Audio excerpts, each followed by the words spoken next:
మరి ముఖ్యంగా కాంగ్రెస్ పార్టీకి మేధావులు ఎప్పుడూ అండగా ఉండరు అనేటువంటి ఒక అపవాదును గత కొంతకాలంగా ఉండే, కానీ ఇవాళ అటు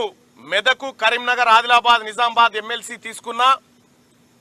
ఇవాళ ఇక్కడ వరంగల్, నల్గొండ, ఖమ్మం పట్టభద్రుల ఎమ్మెల్సీ తీసుకున్నా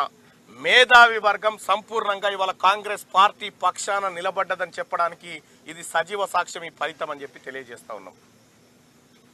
ఇంకా అంతేకాదు, రాబోయేటువంటి ఎన్నికల్లో కూడా